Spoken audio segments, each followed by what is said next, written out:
ഒരൊറ്റ ചിത്രം മതി അദ്ദേഹത്തിന്റെ അഭിനേതാവ്, അദ്ദേഹത്തിന്റെ ഉള്ളിലെ അഭിനേതാവ് ആരാണ് എന്നറിയാം. ഇതിനു മുമ്പ് ഞാൻ നമ്മുടെ ബഹുമാനപ്പെട്ട അംബാസിഡറിനെ വേദിയിലേക്ക് സ്വാഗതം. May I request the presence of the ambassador of India. Please sir, may I request you to place the stage. His Excellency the Ambassador of India to Qatar. Sir, please. And joining in, may I request Madam Excellency as well, Her Excellency the Ambassador of Sri Lanka to Qatar to join us on the stage. Madam Roshan Star. നേരത്തെ welcome ചെയ്യാൻ ഇന്ന് മലയാളിക്ക് ഒരു രീതിയിലേ welcome ചെയ്യാൻ പറ്റുള്ളൂ. On my count of 3, 1, 2, 3. Hello! Professor, may I request you on the stage?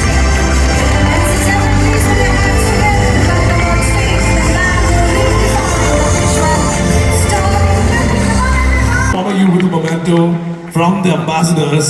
Sir, this is from Qatar. This is from the love of Qatar, the only man. Yeah, ഇതിൽ join ചെയ്തിട്ട് may I request Mr. Nibu and Mr. John Thomas to join us on the stage. John Thomas is joining us well.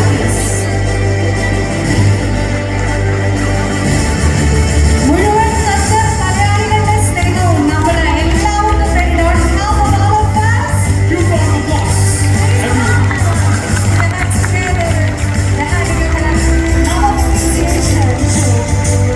Thank you. Thank you.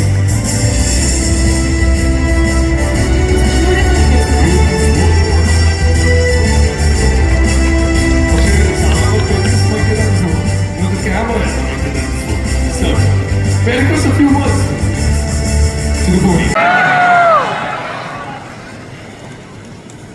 അതിന് മുമ്പൊരു കാര്യം പറയുന്നത്, കുട്ടിയിട്ടും കുട്ടിയിടാതെയും ഓർക്കാർ കുളിക്കും.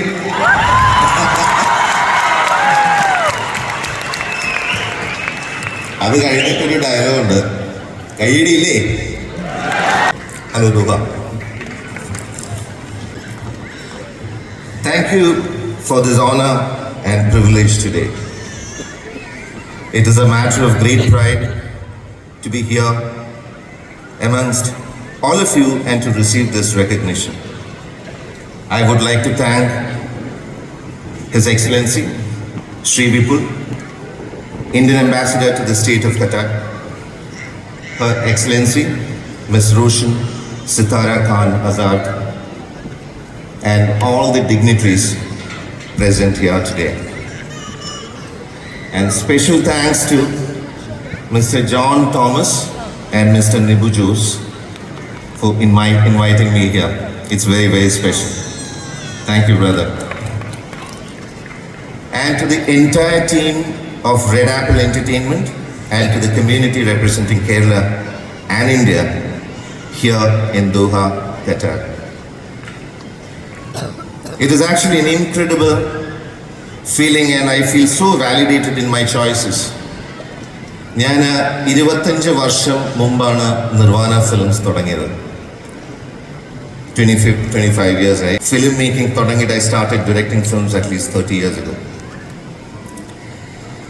And ഞാൻ തീർച്ചയായിട്ടും I think I really worked hard with 100% dedication and lot of hard work.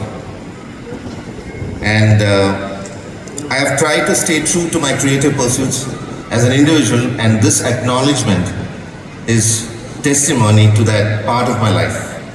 I hope to continue this as I go forward and try new things fearlessly. ഞാൻ ഈ ഒരവസരത്തിൽ നന്ദി പറയാൻ ധാരാളം ആൾക്കാരുണ്ട്.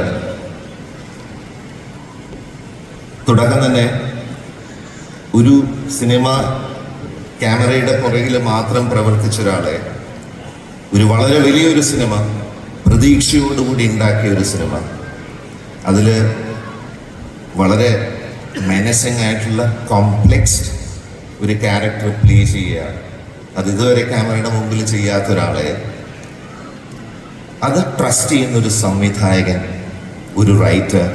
ഞാൻ പറഞ്ഞു വരുന്നത് തരുൺ മൂർത്തി, ഹു ഡയറക്റ്റഡ് തുടരും, K.R. Sunil, who's also writer, and Rajaputra, Ranjit Etan and the whole team. I think hats off to them. കാര്യം ഒരു സിനിമ ഉണ്ടാക്കുമ്പോൾ വളരെയധികം റിസ്ക് അതിൻ്റെ അകത്തുണ്ട്. അവർ എനിക്ക് തന്നൊരു ട്രസ്റ്റ് ഒരിക്കലും മറക്കാനാവില്ല. പിന്നെ ഞാൻ ഒരിക്കലും, ഇൻഫാക്ട് ഞാൻ എന്നും എൻ്റെ മനസ്സിൽ ചെറിഷ് ചെയ്ത് വെക്കുന്നൊരു മൊമെൻ്റ് ഉണ്ട്. ഞാനത് യെസ് പറയുന്ന ഒരു സമയത്ത് എൻ്റെ തലയിൽ കൂടെ പോയ ഏറ്റവും എക്സൈറ്റിംഗ് ആയിട്ടുള്ളൊരു കാര്യം is only because of the great Mohanlal sir.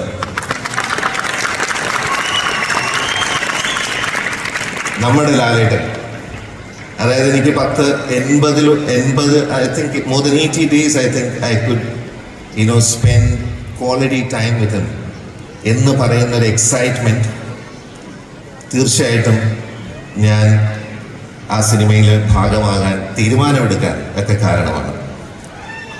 ഞാൻ ഇപ്പോഴും ഓർക്കുന്നു, ഞാൻ എഗ്രി ചെയ്യുന്നതിന് മുമ്പ് എനിക്ക് ചെറിയ ഭയമുണ്ടായിരുന്നു. കാര്യം ഞാനും ഒരു ഫിലിം മേക്കർ ആയതുകൊണ്ട് നമ്മൾ ചില സമയത്ത് നമ്മുടെ ജഡ്ജ്മെൻറ്റ് മാറും, തെറ്റും.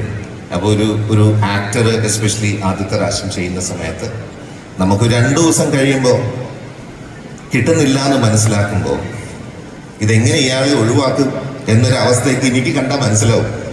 അപ്പം ഞാൻ അവിടെ ചെല്ലുമ്പോൾ ഇവരെല്ലാവരും കൊണ്ട് ഡിസ്കസ് ചെയ്യുമോ എന്നൊക്കെ ചിന്ത നമുക്ക് സ്വാഭാവികമായിട്ടുണ്ടാവും. പക്ഷേ ഞാനൊരു കാര്യം പറഞ്ഞു തരുണിൻ്റെ അടുത്ത്, എന്തെങ്കിലും എന്നെ ഒന്ന് ഷൂട്ട് ചെയ്തിട്ട് പ്ലീസ് നമുക്കൊന്ന് ലാൽ സാറിന് അയച്ചു കൊടുക്കും. എല്ലാവരും കംഫർട്ടബിൾ ആണെങ്കിൽ then I am okay.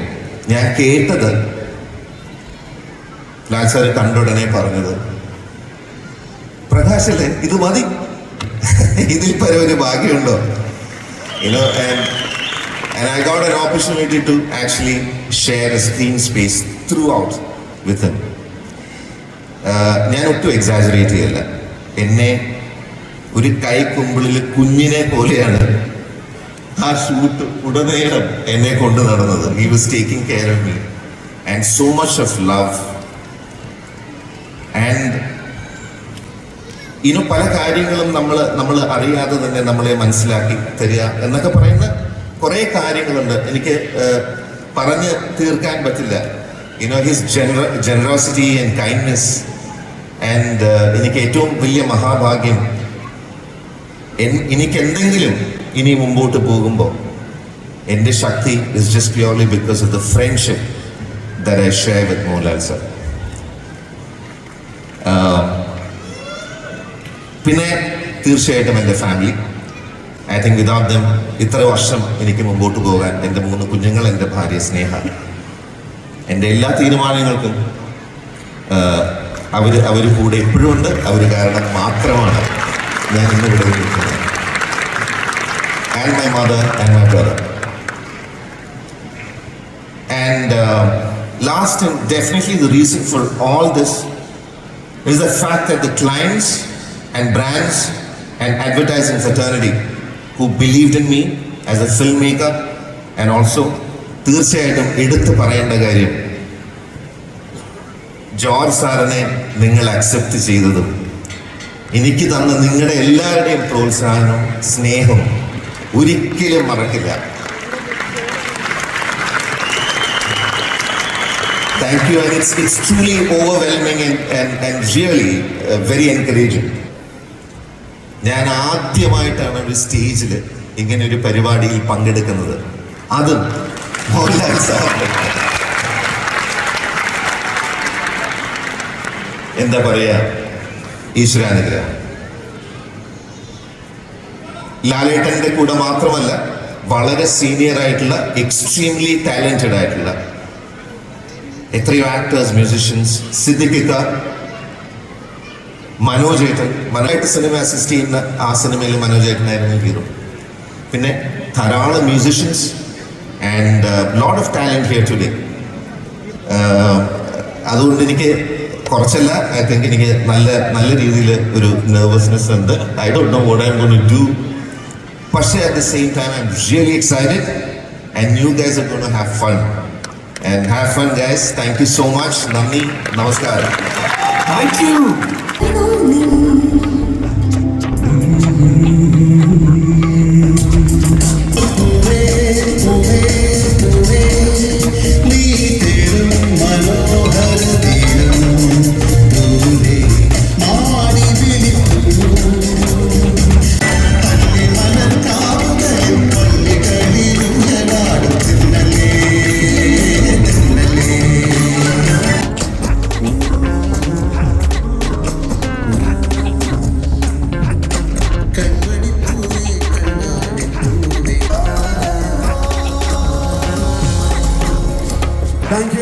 Thank you very much.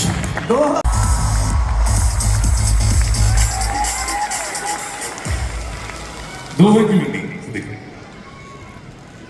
എല്ലാവർക്കും എൻ്റെ വിനീതമായ നമസ്കാരം. ഒരുപാട് സന്തോഷം വീണ്ടും ഇവിടെ വരാനും നിങ്ങളെയൊക്കെ കാണാനും സാധിച്ചത്. ഇവിടെ ഈ വീഡിയോയിലൊക്കെ കാണുമ്പോഴാണ് ഞാൻ ഇത്രയും കഥാപാത്രങ്ങളൊക്കെ അവതരിപ്പിച്ചിട്ടുണ്ട് എന്നുള്ള കാര്യം ഞാനും മനസ്സിലാക്കുന്നത്. എപ്പോഴും ഇനിയും കൂടുതൽ എന്ത് ചെയ്യാൻ സാധിക്കുമെന്നാണ് എപ്പോഴും നോക്കുക, അല്ലാതെ എന്താണ് ചെയ്ത് കഴിഞ്ഞതെന്നുള്ളതിനെ പറ്റി ആലോചിക്കാറില്ല. അപ്പോൾ ഇത്രയും കാലം 40 വർഷത്തോളം ഈ ഇൻഡസ്ട്രിയിൽ നിൽക്കാൻ കഴിഞ്ഞത് നിങ്ങളുടെ എല്ലാം അനുഗ്രഹം കൊണ്ടും പ്രാർത്ഥന കൊണ്ടും മാത്രമാണ്. ഇന്നിപ്പോൾ ഇവിടുത്തെ ഇവർക്ക് പ്രത്യേക സന്തോഷമുണ്ട്. ഒന്നിരിക്കുന്നത് മോഹൻലാലിൻ്റെ കൂടെയാണെന്നുള്ളത് കൂടുതൽ സന്തോഷം നൽകുന്ന ഒരു കാര്യമാണ്. ഇവിടെ വന്ന് ഇത്രയും വലിയൊരു ഓഡിറ്റോറിയത്തിൽ ഇത്രയും വലിയ സൗകര്യത്തിൽ നിങ്ങളെല്ലാവരും കൂടി നിന്ന് കാണുമ്പോൾ ഒരുപാട് സന്തോഷം തോന്നുന്നുണ്ട്. നമ്മൾ മറ്റൊരു രാജ്യത്ത് വന്നിട്ടാണ് ഇങ്ങനൊരു ആഘോഷം നടത്തുന്നതെന്ന് ആലോചിക്കണം. ആ രാജ്യത്തെ ഭരണാധികാരികൾ നമുക്ക് ഇത്രയധികം സൗകര്യങ്ങൾ ചെയ്ത് തരുന്നുണ്ടെന്നുള്ളത് ആലോചിക്കണം. അവരുടെ എല്ലാ നന്മകൾക്കും വേണ്ടി നമ്മൾ പ്രാർത്ഥിക്കണം. കാരണം ഈ രാജ്യത്തിൻ്റെ വളർച്ചയാണ് നമ്മുടെ നാടിൻ്റെ വളർച്ചയും വലിയൊരു പങ്ക് വഹിച്ചിട്ടുള്ളത്. അപ്പോൾ ഈ നാടിനും ഇവിടുത്തെ ഭരണാധികാരികൾക്കും എല്ലാം എല്ലാ നന്മകളും എല്ലാ ഐശ്വര്യങ്ങളും ഉണ്ടാവട്ടെ എന്ന് പ്രാർത്ഥിക്കണം. എങ്കിലാണ് അതിൻ്റെ നന്മകൾ നമുക്ക് ലഭിക്കുകയുള്ളൂ. അപ്പോൾ ഇത്രയും കാലം എന്നെ അനുഗ്രഹിച്ച, എന്നെ സ്നേഹിച്ച, എന്നെ ബഹുമാനിച്ച എല്ലാവർക്കും ഞാൻ എൻ്റെ ഹൃദയത്തിൻ്റെ ഭാഷയിൽ നന്ദി രേഖപ്പെടുത്തിക്കൊള്ളുന്നു. ഇനിയും ഒരുപാട് കഥാപാത്രങ്ങൾ ചെയ്യണമെന്നും നിങ്ങൾ എൻ്റർടൈൻ ചെയ്യണമെന്നും ആഗ്രഹമുണ്ട്. നിങ്ങളുടെ എല്ലാ അനുഗ്രഹങ്ങളും പ്രാർത്ഥനയും എന്നും എനിക്ക് ഉണ്ടാകണമെന്ന അപേക്ഷയോടെ ഇവിടെ വന്നതിലുള്ള സന്തോഷം ഒരിക്കൽ കൂടി രേഖപ്പെടുത്തിക്കൊണ്ട് എല്ലാവർക്കും എൻ്റെ നന്ദി, നമസ്കാരം. തിരിച്ചിരി ഒരേ പെർഫോമൻസുകളുമായിട്ടൊക്കെ സിദ്ദിഖ് വരാറുണ്ട്. അപ്പൊ അതിനുവേണ്ടി കാത്തിരിക്കാം. Big round of applause for Siddiq, everyone. Thank you. Thank you, Siddiq. Thanks a lot.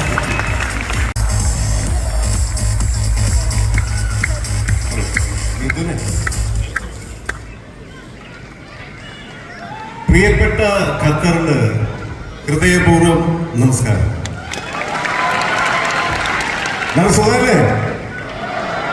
സന്തോഷമില്ലെന്ന് പറയാൻ പറ്റും. എന്തൊരു സന്തോഷത്തിലാണ് എല്ലാവരും അല്ലേ?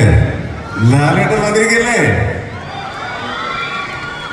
പിന്നെ അദ്ദേഹത്തിൻ്റെ ഏറ്റവും സന്തോഷമുള്ള ഈ നാളുകളിൽ അദ്ദേഹത്തോടൊപ്പം ഒരു വേദി പങ്കിടാൻ സാധിച്ചതിനുള്ള ഏറ്റവും വലിയ അഭിമാനവും സന്തോഷത്തിലാണ് ഞങ്ങളെല്ലാവരും.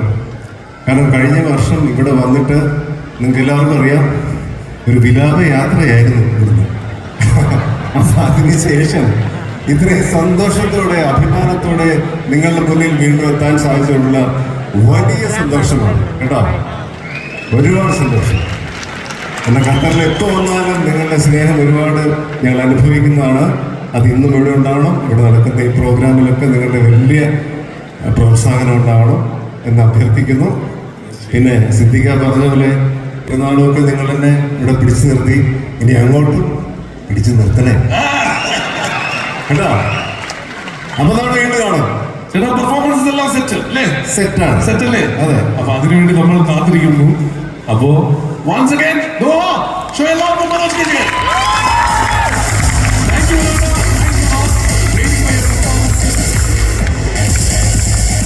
അല്ല ഓടിക്കാൻ ഇങ്ങോട്ട് കയറില്ല വേണ്ട പറഞ്ഞാടില്ല നമുക്കൊന്നുകൂടി നോക്കാം. താരകണ്ണൻ തപോഭൂവിൽ നിന്ന് ഇനി മടങ്ങിയെത്തിയില്ലേ ശകുന്തളെ? ഇനി മടങ്ങിയെത്തിയില്ലേ ശകുന്തളെ? കാര്യം പറയൂ. എനിക്ക് അറിഞ്ഞൂടാ. അറിയില്ലേ?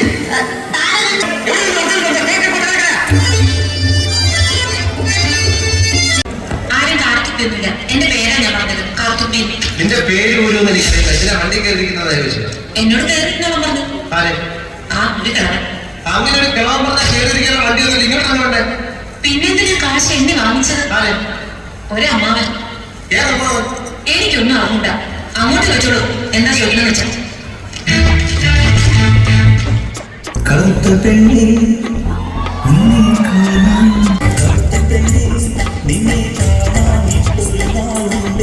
ഇതൊരു വെൽ അറേഞ്ച്ഡ് പ്രോഗ്രാം ഒന്നുമല്ല. ഞങ്ങൾ തോന്നുന്ന പോലെയൊക്കെ പാട്ടും ഒക്കെ പറഞ്ഞ് ചില പ്ലാനിങ്ങിൽ അങ്ങനെ പോവുകയാണ്.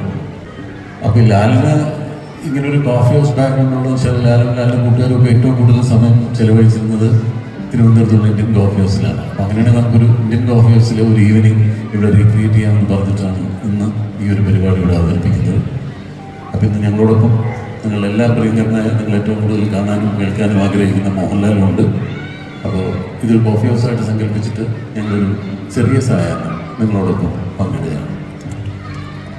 ഇന്ത്യൻ കോഫി ഹൗസ് എന്ന് പറയുന്ന സ്ഥിതിക്ക് എപ്പോഴും ഇതിൻ്റെ ഒരു വൈബ് എന്ന് പറഞ്ഞല്ലേ, എന്തൊരു വൈബാണ്. ഇവിടെ വന്നു കഴിഞ്ഞാൽ ഇവിടെ കോഫിയുടെ മണമോ അറിയാം.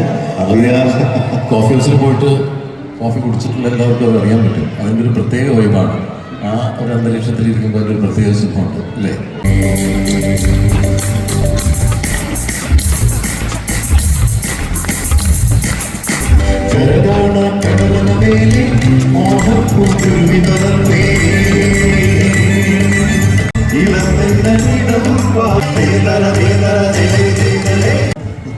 ഉള്ള കാര്യങ്ങളല്ലേ? അതെ, അത്രയോ കാലം മുമ്പാണല്ലേ ഇതൊക്കെ ഒന്ന് എൻജോയ് ചെയ്തിട്ടുണ്ടാവുക. ഒരുപാട് വർഷമായി. ഇന്ത്യൻ ഹോസ്പിറ്റലിൽ ഈ പാട്ട് കേട്ടത് ഞങ്ങളവിടെ നല്ല അഭിപ്രായപ്പെട്ട മസാല ദോശ ഒക്കെ എടുത്തിട്ട് പോകുന്നില്ലാതെ ഈ കുട്ടികൾക്കൊക്കെ ഇത് മനസ്സിലാവുമെന്ന് അറിയില്ല. അല്ല, ഞാനിങ്ങനെ ഇന്ത്യൻ കോഫി ഹൗസിനെ പറ്റി പറഞ്ഞുകൊണ്ട് ഞാൻ ചോദിക്കുകയും നമ്മൾ ഇതിനെ ഷെയർ ചെയ്ത് കഴിക്കാൻ പറ്റുന്നവർക്ക് ചിന്തിക്കാൻ പറ്റുന്നത്. അതാണ് ഫ്രണ്ട്ഷിപ്പ് എന്ന് പറയുന്നത്. നിങ്ങളും അങ്ങനെയൊക്കെ ഷെയർ ചെയ്ത് പലതും ചെയ്യുന്ന ആളുകളാണ്. ഞങ്ങളും അങ്ങനെയൊക്കെ ചെയ്തിരുന്നു. ഒരു കാപ്പി മേടിച്ചാൽ രണ്ടുപേരോട് കഴിക്കും, അല്ലെങ്കിൽ ഒരു മസാല ദോശ 4 പേരോട് കഴിക്കുകയൊക്കെ ചെയ്തിരുന്നു. കോഫി ഹൗസിലെ മസാല ദോശയ്ക്ക് ഒരു പ്രത്യേകത ഉണ്ട്. അതിൽ മസാല ദോശയ്ക്കല്ല, എല്ലാത്തിലും അവർ ബീറ്റ്റൂട്ട് അതിനൊരു അങ്ങനെ ഒരു ചൊല്ലുണ്ട്. പ്രണയമോ ഒക്കെ കമ്പൈൻ ചെയ്തൊരു ചൊല്ലുള്ള സ്ഥിതിക്ക് ആണെങ്കിൽ അത് എം കൃഷ്ണനാഥ് സാർ കൊണ്ട് പറഞ്ഞറിയാം. ആണുങ്ങളൊക്കെ ഇന്ത്യൻ കോഫി ഹൗസിലെ മസാല ദോശ കത്തിയിട്ടും പോലെ എന്തെടുത്താലും ബീറ്റ്റൂട്ട് ഉണ്ടാവുന്ന പറഞ്ഞ പോലെ എല്ലാ ആണുങ്ങളും ഒരു പ്രണയം ഉണ്ടാവുന്നതാണ് പറയുന്നത്. അപ്പൊ ഈ സ്ത്രീകളുടെ പ്രണയം എന്താണ് അവിടുത്തെ സോൾട്ട് ആൻഡ് പെപ്പറിലെ സോൾട്ട് പോലെയാണ് അല്ലേ? അത് ഈ ഉപ്പും കുരുമുളകൊക്കെ ഇടുന്ന പാത്രം പോലെയാണ്. അത് നമ്മൾ ചിലപ്പോൾ എത്ര കുടഞ്ഞാലും അതിന് വീഴില്ല. ചിലപ്പോൾ നമുക്ക് ആവശ്യമില്ലാത്ത സമയത്ത് എല്ലാം കൂടെ ആയിട്ട് നമുക്ക് വീഴുകയും ചെയ്യും.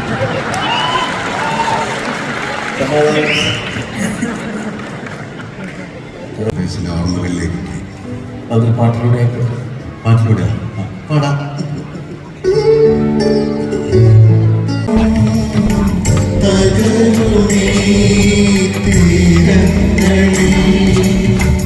ഒരിക്കലെങ്കിലും കണ്ട മുഖങ്ങളെ മറക്കാനെഴുതാ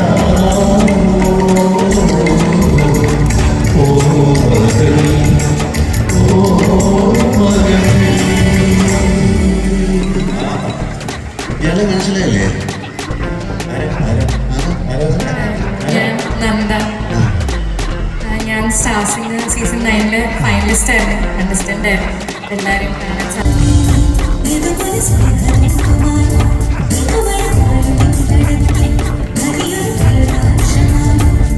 പ്രണയകാലത്ത് കോഫിയുടെ മണം ഒരു പ്രണയമാണ്. പ്രണയകാലം നമുക്ക് പ്ലീസ്. ഒരു പാട്ടല്ലാതെ ഞാൻ പ്രണയം പറയട്ടെ. പറയാം. പറയാം. ശരി.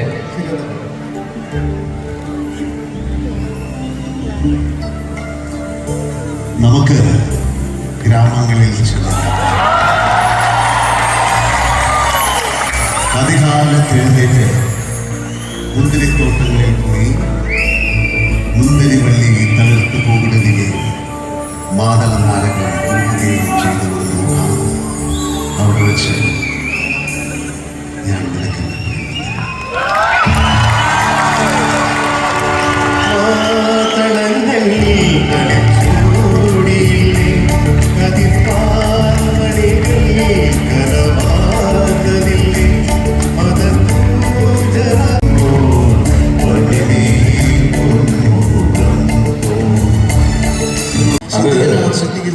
അത് പ്രേക്ഷകരോട് ചോദിച്ചാൽ മോഹൻലാലിന്റെ പ്രണയത്തെ പറ്റി നമുക്ക് എപ്പോഴും പറയാനുള്ളത് നമുക്ക് ഓർക്കാൻ മുന്തിരി തോന്നുമ്പോഴും പപ്പേട്ടിന്റെ പടങ്ങൾ തന്നെയാണ് അല്ലേ. ക്ലാരയും മോഹൻലാലും തമ്മിലുള്ള പ്രണയം തൂവാനത്തുമ്പിയും ഒക്കെയാണ്. ആ ക്യാരക്ടേഴ്സിനായിരിക്കും അവർ ഒന്നിച്ചുണ്ടാക്കിയ സിനിമകളെല്ലാം നമുക്ക് ഒരുപാട് ഓർമ്മകൾ നൽകുന്നതാണ്. എല്ലാവരുടെ പ്രണയവും അതുമായിട്ട് ബന്ധപ്പെട്ട് കിടക്കും. ലാലിങ്ങനെ ഒരുപാട് പ്രണയ ഗാനങ്ങൾ പാടി അഭിനയിക്കാനുള്ള ഭാഗ്യം ഉണ്ടായിട്ടുള്ളതാണ്. എനിക്ക് ലാലിന്റെ പ്രണയത്തെ പറ്റി പറയുമ്പോൾ ഓർമ്മ വരുന്നത് വേറൊരു പാട്ടാണ്.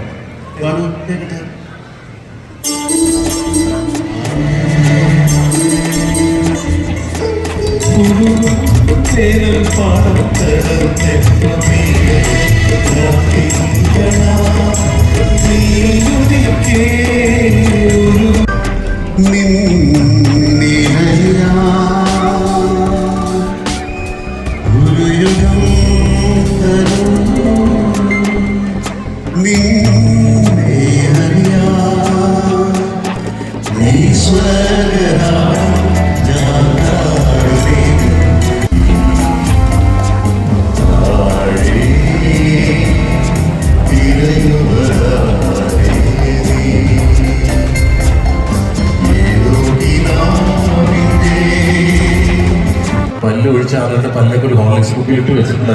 അതൊന്നും കൊടുക്കാനാണ്.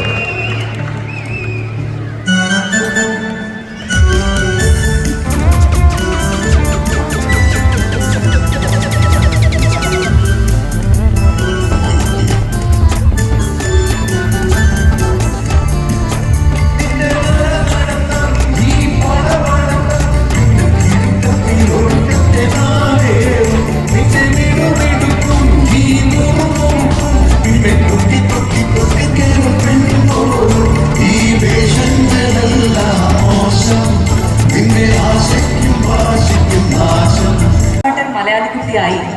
So character Bhagavati in that movie. So I can't believe I'm sitting with three of you. I'm so tense, but I'm very big fan of Lalakan. ബംഗാളിൽ നിന്ന് വന്നതാണ് അല്ലേ. ബംഗാളിൽ നിന്ന് വന്ന മുമ്പ് ഒരാൾ വന്നിട്ട് നിങ്ങൾ രണ്ട് കൈ നീട്ടി സ്വീകരിച്ചിട്ടുണ്ട്. ഒത്തിരി വർഷം മുമ്പ് വന്ന ഒരാളാണ്. ചെമ്മീൻ എന്ന് പറയുന്ന സിനിമയിലെ പാട്ടുകൾ സംഗീതം ചെയ്തുകൊണ്ടാണ് സലിൽ ചൗധരി അദ്ദേഹം മലയാളത്തിലേക്ക് വന്നത്. അന്ന് അദ്ദേഹത്തെ ഞങ്ങൾ മലയാളി പ്രേക്ഷകർ രണ്ട് കൈ നീട്ടി സ്വീകരിച്ചു. 125ഓളം പാട്ടുകൾ അദ്ദേഹം ഞങ്ങൾക്ക് ചെയ്തു തന്നു. എല്ലാ പാട്ടുകളും ഒന്നിനൊന്ന് മെച്ചമായിരുന്നു. എല്ലാ പാട്ടുകളും സൂപ്പർ ഡ്യൂപ്പർ ഹിറ്റായിരുന്നു. അദ്ദേഹത്തെക്കുറിച്ചോ അദ്ദേഹത്തിൻ്റെ പാട്ടുകളെ കുറിച്ചൊക്കെ വല്ല ഓർമ്മയുണ്ടോ? ഞാനൊരു മലയാളം പാട്ട് ട്രൈ ചെയ്യാം. സോ എനി മിസ്റ്റേക്സ് ഉണ്ടെങ്കിൽ പ്ലീസ് ക്ഷമിക്കുക. ഇത്രയൊക്കെ മലയാളം പഠിച്ചോ വന്നപ്പോഴൊക്കെ? പഠിക്കുന്നു. Very good.